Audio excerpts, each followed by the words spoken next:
मित्रों नमस्कार। हम लोग झारखंड राज्य के डाल्टनगंज जिला या मेदिनीनगर जिला में जो पलामू किला है वहाँ भ्रमण करने के लिए आए हुए हैं। मित्रों, पलामू किला जो है जिसे आप देख पा रहे हैं, ये पलामू किला दक्षिण दिशा में माने डाल्टनगंज मेन सिटी के दक्षिण दिशा में लगभग 22 से 25 किलोमीटर के बीच में है।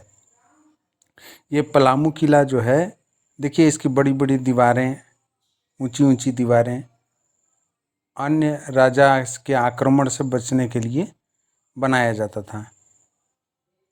ये देखिए ये इसका मध्यम गेट है। मतलब इस पलामू किले में 3 गेट हैं। 3 गेटों में से ये दूसरा नंबर का गेट है जो सबसे बड़ा गेट है।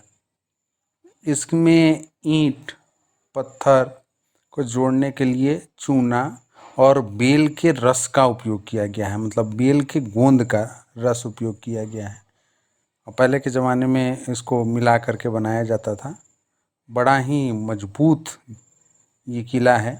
ये किला के अंदर ये एक छोटा सा गुप्त तहखाना जैसा हम लोगों को दिखा। मित्रों, कंजेस्टेड जगह था इसलिए वीडियो में स्थिरता नहीं है, लेकिन आप ये देख पा रहे होंगे। और देखिए किस प्रकार से हमारे राजा लोग जो है सो ये व्यवस्था करते थे कि अगर कभी कोई आक्रमण हो गया तो हमको उस किले से कैसे बच करके निकलना है। तो इसके लिए ये किले से बाहर निकलने के लिए एक गुप्त रास्ता है जहाँ दिन में भी सूरज का रोशनी नहीं पहुँच पाता है। ये देखिए मित्रों ये इसी होल से निकल जाते थे राजा लोग। और अंदर गुफा है, छोटे छोटे कमरे, कुछ बड़े कमरे, कुछ राज दरबार की तरह बड़े कमरे और बीच में ये देखिए मित्रों, ये किले की एक पार्ट को दूसरे पार्ट से जोड़ने के लिए पुल बनाया गया था बड़ा सा। पलामू किला में बहुत सारे पर्यटक लोग आए हुए थे। अब ये पूरा किला जो है जंगल के बीचों बीच हो गया है और जंगल के बीचों बीच जो है अब जंगल ने इसे अपने आगोश में ले लिया है। मतलब अब किले के अंदर ही पेड़ पौधे, बड़े बड़े पेड़ पौधे हो गए हैं। और मित्रों, प्रशासन को ये चाहिए कि ये सब पुरानी जो धरोहर है, इस धरोहर को सुरक्षित किया जाए, संरक्षित किया जाए। और इससे भी प्रशासन को पैसा लगाने का ज़रूरत नहीं है मित्रों। अगर इसका बढ़िया रंग रोगन कर दिया जाए और इसको पुराने उसमें कर दिया जाए तो लोग इसे देखने जाएंगे और देख करके आराम से पैसा दे करके टिकट लगा करके और जो भी लागत लगाएगा सरकार वो लागत वापस निकल सकता है। तो ये देखिए मित्रों कि ये पलामू किला कितनी ऊंचाई पर बनाया गया है। इस पलामू किला से कोई भी आएगा तो पता चल जाता था। और ये चौखट है मित्रों, माने ये जो दरवाज़ा है, दरवाज़ा को बंद करने के लिए ये कीली डालने के लिए इसका उपयोग किया जाए, पत्थर में छेद बनाया गया है। तो इस प्रकार से पूरा वैज्ञानिक पद्धति से इस पलामू किला को बनाया गया था।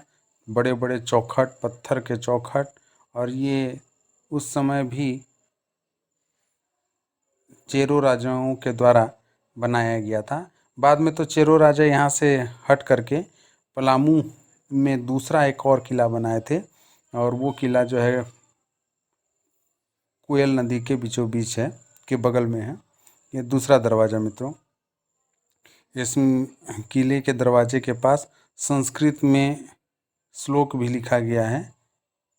लेकिन अब चूँकि हम लोगों को संस्कृत नहीं आता है तो इसलिए पता नहीं चल पाएगा। लेकिन उसमें ये लिखा हुआ है कि पलामू किला को किस राजा ने बनाया और कब बना, इसका उद्घाटन कब हुआ।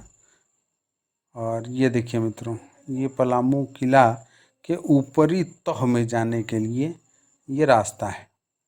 सीढ़ियाँ बनी हुई हैं और एकदम सकरी सीढ़ी बनी हुई है। मतलब ज़्यादा मोटा व्यक्ति अगर होगा तो मोटा व्यक्ति इसमें फंस भी सकता है।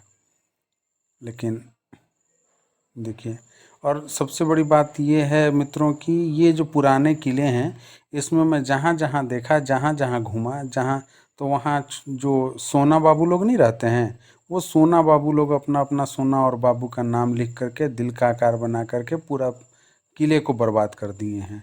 तो पता नहीं, हो सकता है कि वो लोग सोचते हों कि इसमें हम लिख देंगे तो हमारा नाम अमर हो जाएगा, जबकि अपनी ज़िंदगी में कुछ अच्छे काम करके अपने आप को वो करना चाहिए। तो ये है मित्रों, एक रहस्यमयी जगह मुझे लगा ये पलामू किला। यहाँ ऐसे देखिए, ये किले के ऊपर में सैनिक लोग यहाँ खड़े होकर के यहीं से पहरा देते होंगे, और जब कोई दूसरा राजा आक्रमण कर देता था तो यहीं से उसका प्रत्युत्तर दिया जाता था। तो इसमें तीर धनुष चलाने के लिए या बंदूक चलाने के लिए छोटे छोटे गैप भी बनाए गए थे, ताकि अगर बाहर से कोई कुछ चीज़ फेंके तो ये सैनिकों को ना लगे, और इधर से वो लोग अगर फेंकें तो उन जो दूसरे सैनिक हैं उनको आघात करे। इसलिए ये दीवार इतना ऊंचा बनाया गया है। और ये किले का जो ऊपरी है छोर है, जहाँ सैनिक लोग रहते थे, वहाँ ऐसी व्यवस्था की गई थी कि इस किले से अगर वो लोग तीर धनुष से, या तीर धनुष की बात नहीं, केवल पत्थर फेंक करके भी मारे तो विरोधी सेना के लोग ज़्यादा घायल हो जाएंगे। पूरा जो पलामू किला है वो रहस्यों से भरा हुआ है, और मुझे तो ये भी लग रहा था मित्रों कि इसके अंदर कहीं ना कहीं ज़रूर सोना चांदी भी होगा, है ना। लेकिन हम लोग को मतलब पहले के राजा लोग निश्चित रूप से रखते थे, तो ऐसे ऐसे छोटे छोटे तहखाने दिखे मेरे को, दीवार में छेद दिखे, और सोना खोजने के लिए भी कई लोग, मुझे लगता है कि इस दीवारों को तोड़े हैं। ये देखिए, सोना बाबू लोग अपना अपना नाम लिखे हुए हैं। तो हमारा देश विविधताओं भरा देश है। और ये देखिए सीढ़ी की स्थिति। कुल मिलाकर के प्रशासन से मैं ये मांग करता हूँ कि इस किले का जीर्णोद्धार होना चाहिए। जब दूसरे राज्य सरकारें जो है अपने पुराने किले को संरक्षित कर सकती हैं, तो झारखंड राज्य की सरकार को भी ऐसे विरासतकालीन किलों को संरक्षित करना चाहिए, क्योंकि आने वाली जो पीढ़ी है वो इसे देखे और समझे कि हमारे पूर्वज कितना दक्ष थे और किस प्रकार से शासन और प्रशासन चलाया करते थे।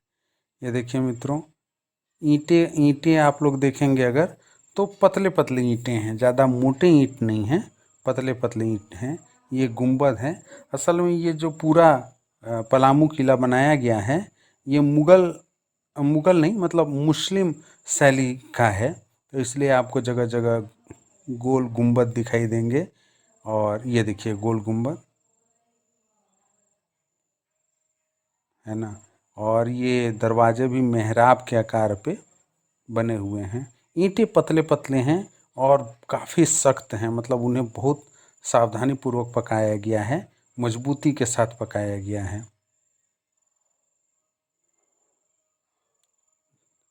मित्रों, दिल्ली का लाल किला हो या ताजमहल हो, ये सारे किले जो हैं, इनको हर साल सरकार इसके रंग रोगन पर, इसके सुरक्षित उस पर खर्च करती है।